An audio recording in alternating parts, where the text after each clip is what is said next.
que Deus o criou no princípio? Resposta: nossos primeiros pais, sendo deixados à liberdade de sua própria vontade, pela tentação de Satanás, transgrediram o mandamento de Deus, comendo do fruto proibido. E por isso caíram do estado de inocência em que foram criados. Essa é a resposta do catecismo sobre essa realidade, sobre o fato de um homem não ter permanecido no estado em que Deus o criou. E a Escritura nos mostra essa realidade, né? Quando nós olhamos para Gênesis capítulo 3, versos 6 a 8, nós encontramos o seguinte: vendo a mulher que a árvore era boa para se comer, agradável aos olhos e árvore desejável para dar entendimento, tomou-lhe do fruto e comeu, e deu também ao marido, e ele comeu. Abriram-se então os olhos de ambos, e percebendo que estavam nus, cozeram folhas de figueira e fizeram cintas para si. Quando ouviram a voz do Senhor Deus, que andava no jardim pela viração do dia, esconderam-se da presença do Senhor Deus, o homem e sua mulher, por entre as árvores do jardim. Então, essa é a realidade da queda, né? O verso 13 nos diz: disse o Senhor Deus à mulher: que é isso que fizeste? Respondeu a mulher: a serpente me enganou e eu comi. Então, essa é a narrativa do fato histórico da queda da raça humana, né? Como o texto nos diz, nossos primeiros pais sendo deixados à liberdade da sua própria vontade, né? Eles tinham liberdade. O homem, antes da queda, ele não estava escravizado ao pecado. Ele era alguém livre, alguém que, naquele contexto, antes da queda, possuía, de fato, plena liberdade, no contexto em que eles foram criados. Então, o catecismo diz, nossos primeiros pais sendo deixados à liberdade da sua própria vontade, eles então pecaram contra Deus. Gerhardus Voss, o comentarista, ele vai nos dizer assim: porque foi possível que Adão e Eva pecassem contra Deus? E ele responde: Deus os deixou à liberdade da sua própria vontade, em vez de usar sua onipotência para impedi-los de pecar. Por esse motivo, por ser onipotente, Deus com certeza poderia ter impedido a raça humana de cair em pecado, mas em sua sabedoria não escolheu impedir a queda. Como Deus conteve a sua onipotência e deixou Adão a sua própria vontade, a vontade deles, foi-lhes plenamente possível optarem por comerem do fruto e pecarem. Então, mas eles estavam ali deixados à liberdade da sua própria vontade. E o homem, ele fora criado reto, né?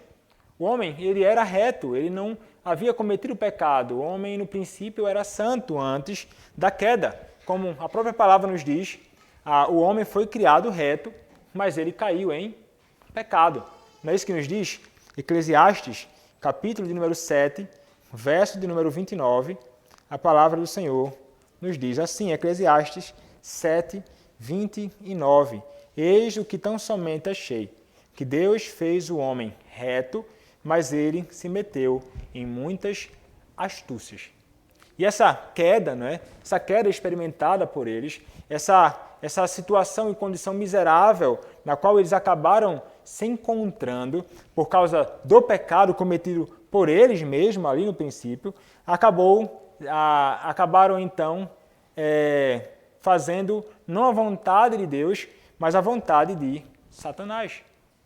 Eles atenderam à voz da serpente que estava tentando eles ali naquele contexto.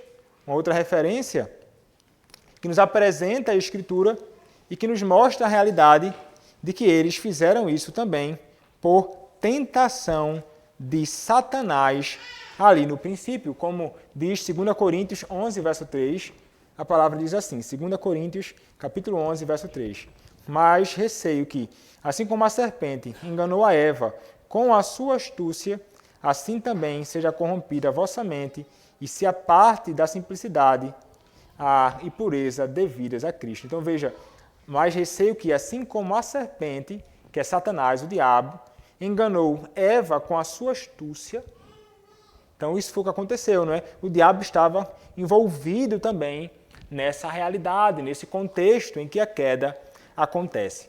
E como nos ensina o texto que nós já lemos em outras ocasiões, Romanos 5, verso 12, a queda foi um evento indisputável que envolveu um agente específico.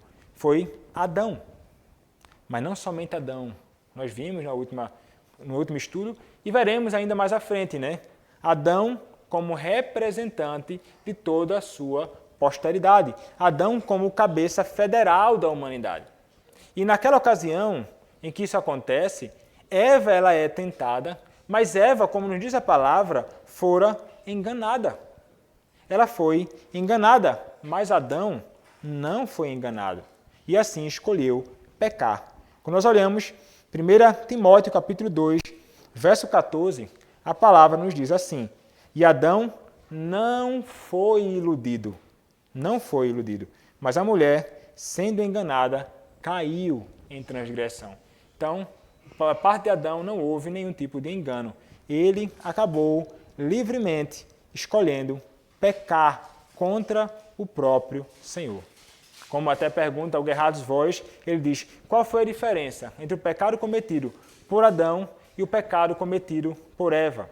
Citando então 1 Timóteo 2,14, ele diz: Eva foi enganada por Satanás e por isso pecou. Adão não foi enganado, mas assim mesmo desobedeceu a Deus. Então, ele pergunta mais: qual foi o pecado então? Qual foi o pior pecado, de Adão ou de Eva? Ele diz: não há dúvidas que o pecado de Adão foi pior que o de Eva. É péssimo pecar quando se é enganado por Satanás, mas é muito pior cometer o mesmo pecado sem ter sido enganado, isto é, com a plena consciência de que é contrário à vontade de Deus. Então isso foi o que aconteceu no princípio, é deste modo que nós interpretamos. Então, essa é a realidade do pecado. O pecado entra assim, no princípio, por meio de Adão, e passa a sua posteridade. Então alguém poderia perguntar: mas o que é de errado com a raça humana? Ela está em um estágio normal ou anormal? O pecado é apenas um vestígio de um estado pré-humano em nossa evolução? Em resposta a essa pergunta e muitas outras, irmãos, a Bíblia fornece respostas claras para essas questões que são muito importantes. Agora veja, o livro de Gênesis e esse início, tratando sobre a questão da queda do homem, envolve muitos mistérios. Que grande mistério envolve a narrativa da Bíblia? Da queda, pergunta Gerhard Voss. E ele diz: o problema da origem do mal na raça humana. Desde que Adão e Eva foram criados em um estado de sabedoria, justiça e santidade, não havia em suas naturezas nenhum mal ao qual a tentação pudesse recorrer. Como foram criados em justiça, o mal só poderia entrar em sua vida a partir de uma fonte exterior. Mas, como é que uma tentação pecaminosa haveria de apelar a um ser sem pecado? Que motivo superior ao obedecer a Deus poderia influenciar alguém sem pecado? É um mistério.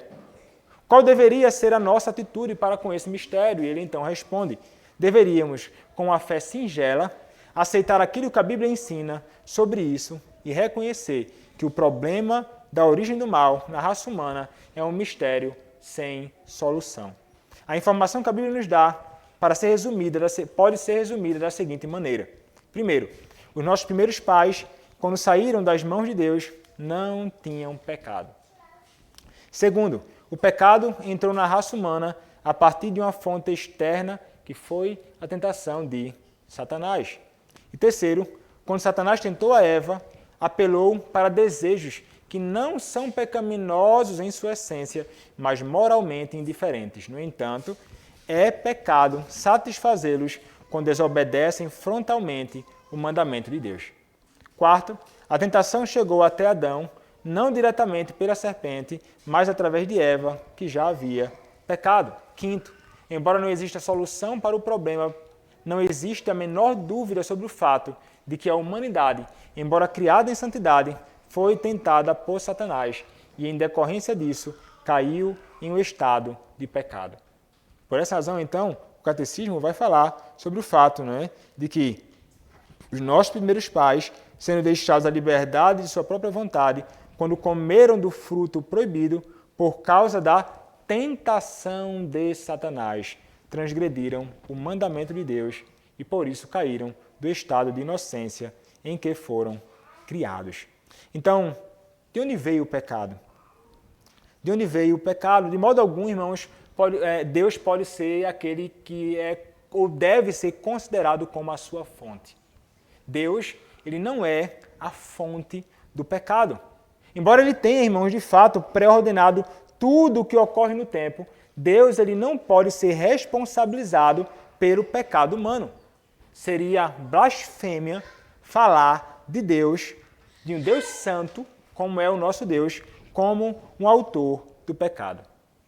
Então, embora todas as coisas se encaixem no plano eterno de Deus, ele não peca nem força seres humanos a pecar. A Bíblia ela é inequívoca sobre esse assunto. Quando nós olhamos para Jó 34, verso 10, a palavra diz: longe de Deus o cometer injustiça e do Todo-Poderoso o praticar o mal. Então a Escritura é muito clara. Não há e não pode, irmãos, de modo algum haver injustiça no Deus santo que nós servimos. No Deus que é luz e em quem não há, como diz a palavra, treva alguma. Ele não pode ser tentado pelo mal e tampouco ele tenta alguém ao mal. Quem nos diz isso? Tiago, capítulo 1, verso de número 13. Tiago, capítulo 1, verso 13, a palavra do Senhor, irmãos, nos diz assim: ninguém, ao ser tentado, diga, sou tentado por Deus, porque Deus não pode ser tentado pelo mal, e ele mesmo a ninguém tenta.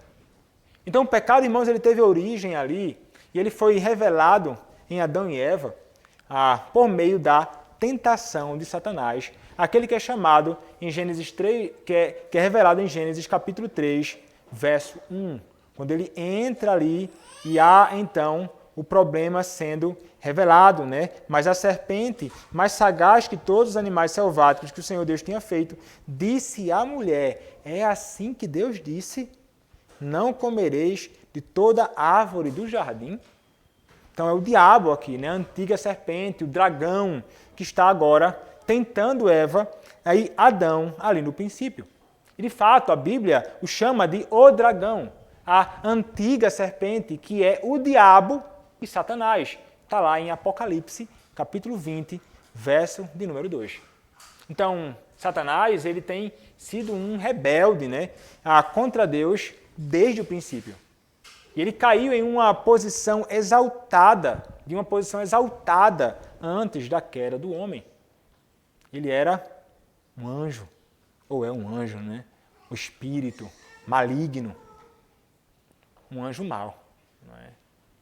Para praticar tudo aquilo que é contrário à vontade do Senhor. Então, Satanás, irmão, juntamente com todos os anjos caídos, que agora são demônios, não guardaram seu estado original, mas abandonaram o seu próprio domicílio. Deus os tem guardado sob trevas em algemas eternas para o juízo do grande dia. É isso que nos ensina Judas, verso de número 6. E Jesus, irmãos, o considerava um ser real e pessoal, assim como os apóstolos também entendiam que era um ser real e pessoal, ou é um ser real e pessoal. Nós vimos isso quando estudamos sobre a realidade dos anjos. E ele é completamente perverso, ele é completamente maligno. Então, na forma de serpente, ele foi quem tentou Eva e Adão a pecarem contra o seu bondoso Criador. Foi exatamente ele. Então, como dois seres humanos em uma posição tão reta e não caída, criados à imagem de Deus, poderiam desobedecer a Deus? E a resposta, irmãos, é esta. Originalmente, Adão e Eva foram criados perfeitamente santos e ainda assim capazes de escolher o mal. Eles eram livres e eles fizeram exatamente isso. Eles tinham o poder de permanecer retos, mas também eram capazes de cair. Como diz Robert Shaw, um teólogo, Deus deixou a Adão a liberdade da sua própria vontade. E essa liberdade ele abusou. Sem dúvida, Deus poderia ter prevenido sua queda, se assim o quisesse, dando influências de seu espírito que seriam absolutamente eficazes para impedi-lo. Mas isso ele não estava obrigado a fazer. Ele não retirou do homem a capacidade com que o dotara para cumprir seu dever, nem infundiu em seu coração inclinações viciosas. Ele apenas reteve a graça adicional que infalivelmente teria prevenido sua queda. Gerhardus Voss, mais uma vez, respondendo à pergunta, por que foi possível que Adão e Eva pecassem contra Deus, diz, Deus os deixou a liberdade da sua própria vontade, em vez de usar sua onipotência para impedi-los de pecar. Por ser onipotente, Deus com certeza poderia ter impedido a raça humana de cair em pecado, mas em sua sabedoria não escolheu impedir a queda. Como Deus conteve a sua onipotência e deixou Adão e Eva à própria vontade deles, foi plenamente possível. Como Deus conteve a sua onipotência e deixou Adão e Eva à própria vontade deles, foi-lhes plenamente possível optarem por cometer esse pecado. Então, isso é o que a Escritura nos ensina, não é, abundantemente, e como o nosso catecismo também nos mostra de modo muito claro. Mas poderíamos fazer mais uma pergunta, mas por que Deus não preveniu a queda do homem no pecado, já que ele poderia tê-lo feita se desejasse? E então o estudioso vai dizer que a resposta está em Romanos capítulo 5, verso 17 e verso 20. Romanos capítulo 5, verso 17 e verso 20 nos diz assim, se pela ofensa de um só e por meio de um só reinou a morte, muito mais os que recebem a abundância da graça e o dom da justiça reinarão em vida por meio de um só, a saber, Jesus Cristo. Verso 20. Sobreveio a lei para que avultasse a ofensa, mas onde abundou o pecado, superabundou a graça. Então, irmãos, a queda foi incluída no plano de Deus para que ganhássemos muito mais em Cristo do que nós perdemos em Adão. Perdemos muito em Adão. Mas nós que fomos salvos, ganhamos muito mais e abundantemente naquele que é o nosso Salvador, o Senhor Jesus Cristo. Adão estava em uma condição, irmãos, santa e feliz, no estado em que ele fora criado, antes da queda, mas havia sempre a possibilidade de cair. Mas e agora? Nós que estamos unidos a Cristo.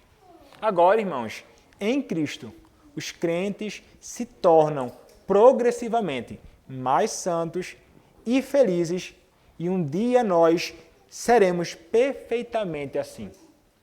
Perfeitamente santos e perfeitamente felizes. E além disso, irmãos, não há a possibilidade de cairmos desta condição de salvos, agora ou nunca. Como havia para Adão a possibilidade de cair. Nós estamos assegurados por Cristo, graças à sua salvação, com a salvação que é eterna. Então, irmãos, embora sejamos mais santos e felizes no céu, e o seremos, estamos tão seguros em Cristo agora, quanto estaremos no céu.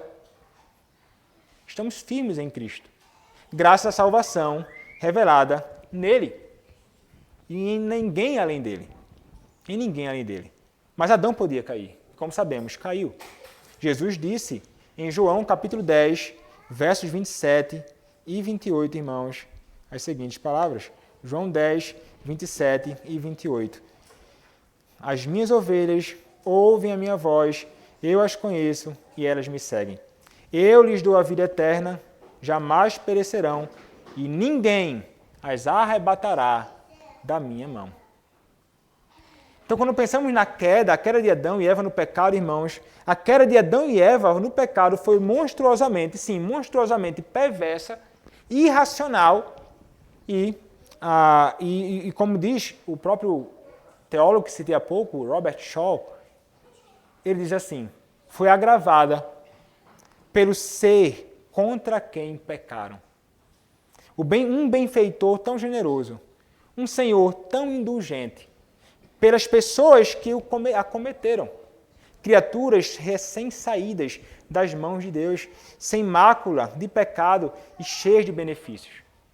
Pelo preceito violado, tão claro e simples. Pelo lugar onde foi cometido. Um lugar onde cada planta, cada criatura e cada cena exibiam a bondade do Senhor e proclamavam sua bondade. E pelos seus resultados, que não se limitaram a eles, mas se estenderam aos seus descendentes, que por sua gratificação momentânea arruinaram para sempre. Então veja os agravantes, né, do pecado deste homem e de todos nós com ele no princípio. Então essa tentação, irmãos, foi uma conspiração astuta de Satanás e perversa de Satanás contra Deus e o homem. Satanás, então, inflama uma incredulidade na mente de Eva, irmãos, para produzir a desobediência. Para produzir a desobediência, a incredulidade no Senhor, nas palavras do Senhor, nas promessas do Senhor. Então Satanás, ele atacou a integridade, ele atacou a bondade, ele atacou o poder e veracidade do próprio Criador. Ao perguntar a Eva, é assim que Deus disse? Então veja, irmãos, como o diabo, desde o princípio, ele está questionando a honestidade, ele está questionando a integridade do nosso Senhor. Ele tentou, irmãos, ele fazer isso, ele fez isso. Ele apresenta Deus a Eva como um Deus enganador, como um Deus agarrado ciumentamente ao seu poder.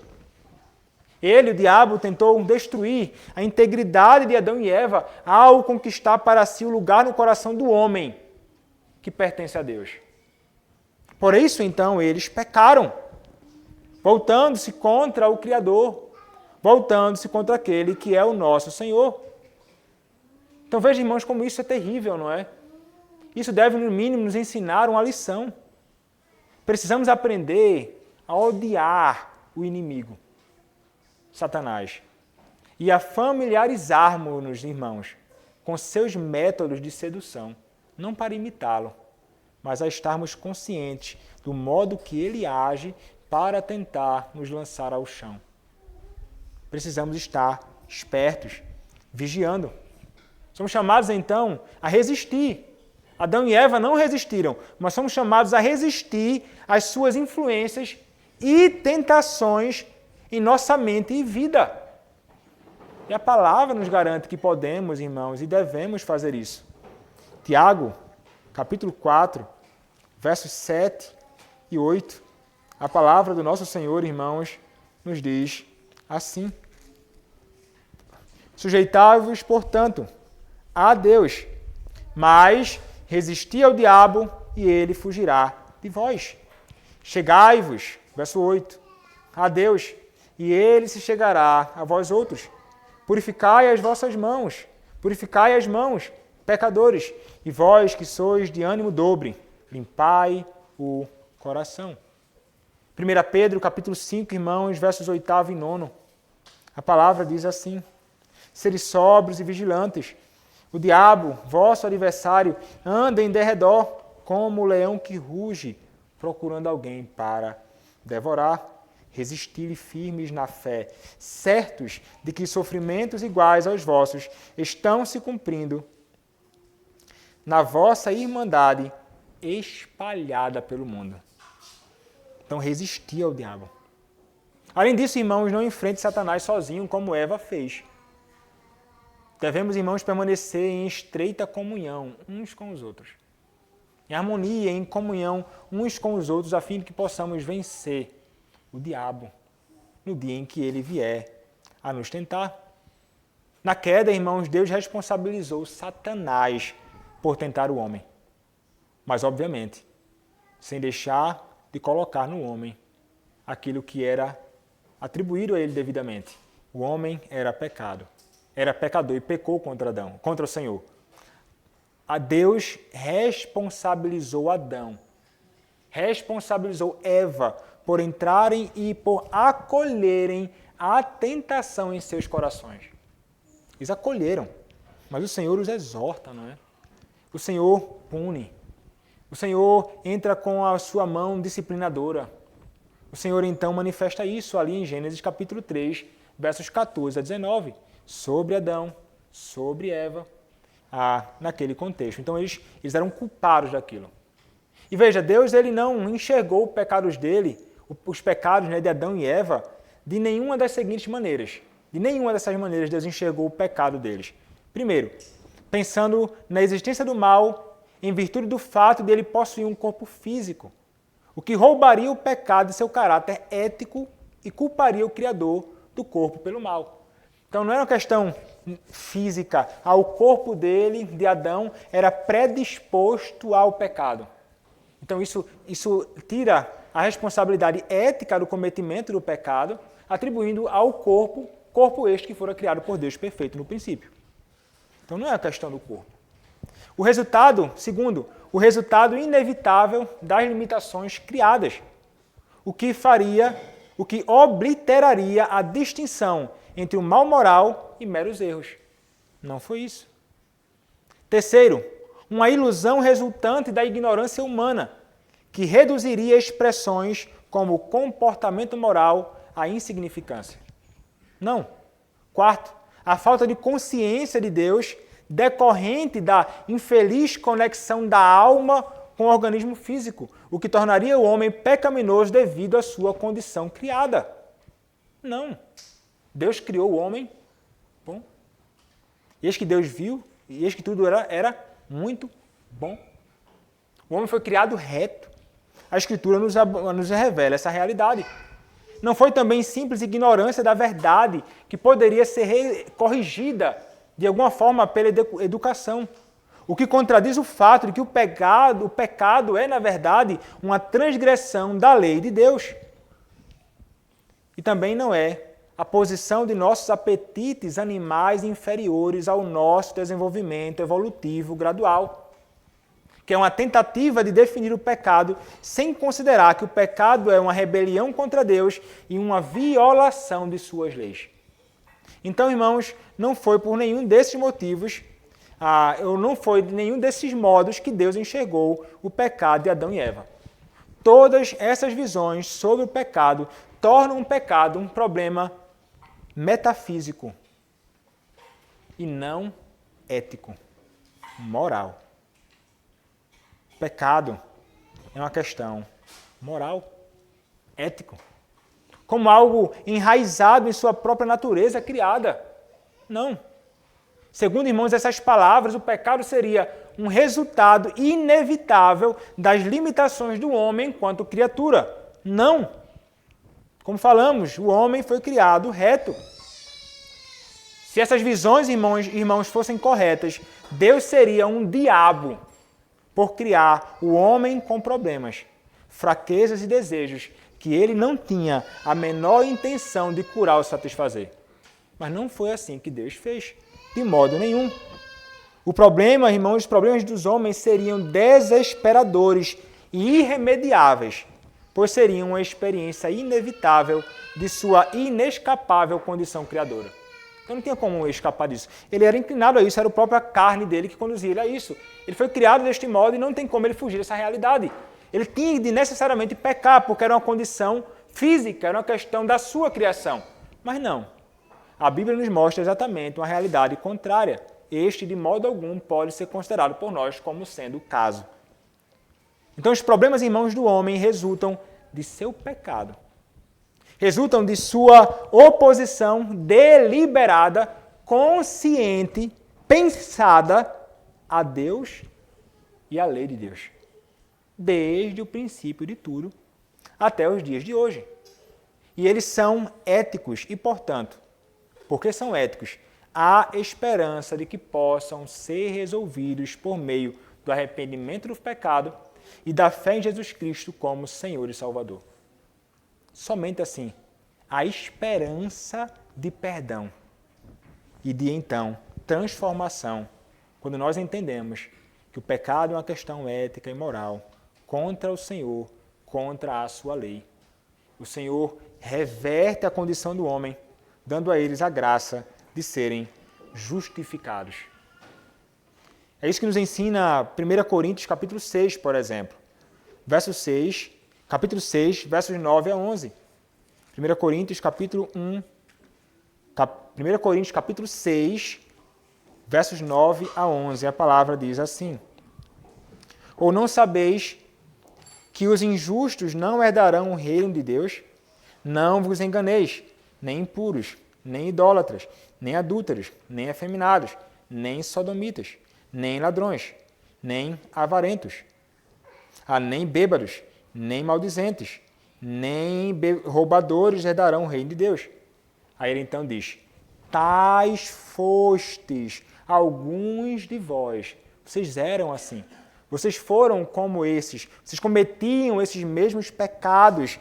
Mas ele então diz: mas vós vos lavastes, mas fostes santificados, mas fostes justificados em o nome do Senhor Jesus Cristo e no Espírito do nosso Deus. A esperança de transformação para o homem, para o perdão do seu pecado moral, ético, da sua rebeldia contra o Senhor, rebeldia deliberada. Mas naquele contexto, irmãos, Adão ele tentou escapar das consequências do seu pecado. E ele fez isso como?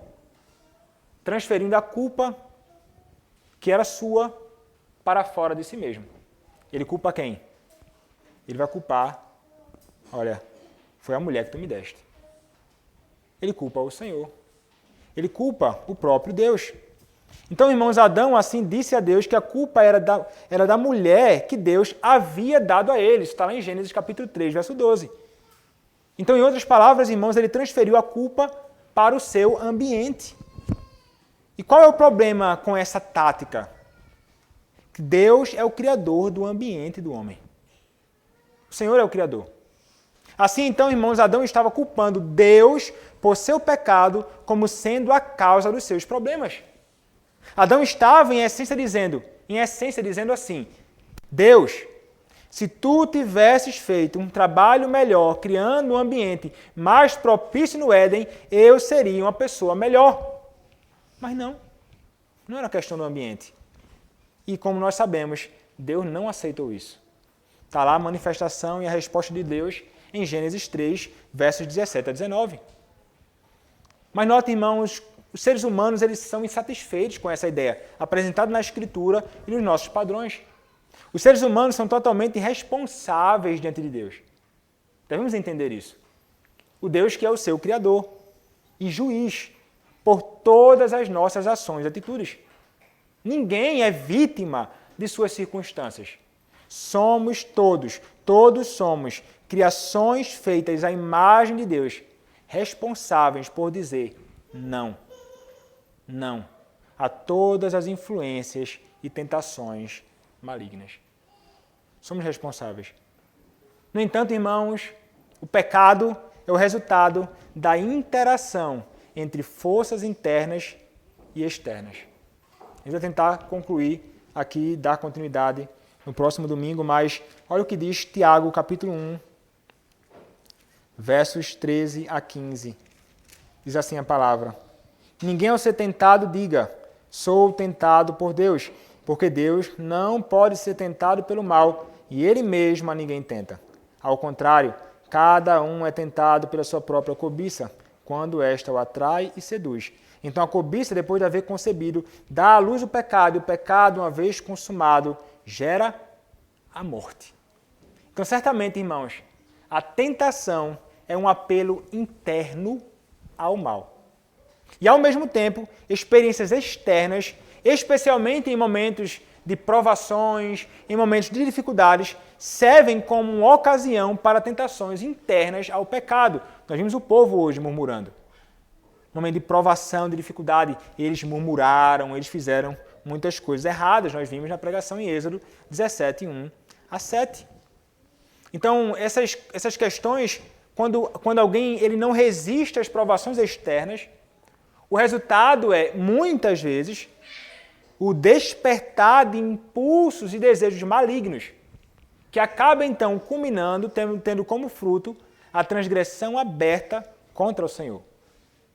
Então, em Tiago, capítulo 1, verso 14, é explicado o verdadeiro início do pecado no coração humano. Assim, o que atrai e prende o homem é a sua própria cobiça, nos diz o texto. E Tiago, capítulo 1, verso 15, que nós lemos agora, utiliza a linguagem do parto. Vocês sabem como funciona o parto, especialmente aquelas que há pouco tiveram bebê. Ele faz isso, irmãos, para descrever como desejos pecaminosos se transformam em pecados concretos. Quando o homem entrega a sua vontade à cobiça, ocorre então ali a concepção e esta dá à luz o pecado. É exatamente desta forma que acontece. Como escreveu um comentarista, é quando o desejo do homem se volta para o objeto proibido e um casamento impuro ocorre entre os dois que o pecado nasce. É quando o desejo do homem se volta para o objeto proibido e um casamento impuro ocorre entre os dois que o pecado então nasce. É como o pecador, a cobiça, unindo-se à tentação, ao que é a minha cobiça, e então me caso com aquela cobiça, com aquela tentação, e eu tenho como fruto o pecado. Não nasce uma bela criança, nasce uma coisa terrível. Então o pecado, irmãos, quando amadurece, ou seja, cresce e segue seu curso, ele vai dar a luz ao quê? Ele vai dar a luz à morte. É isso que nos ensina Tiago, é isso que nos ensina a Escritura. Esse é o ciclo. Cobiça, pecado, morte. Foi exatamente isso que aconteceu com Adão e Eva no princípio.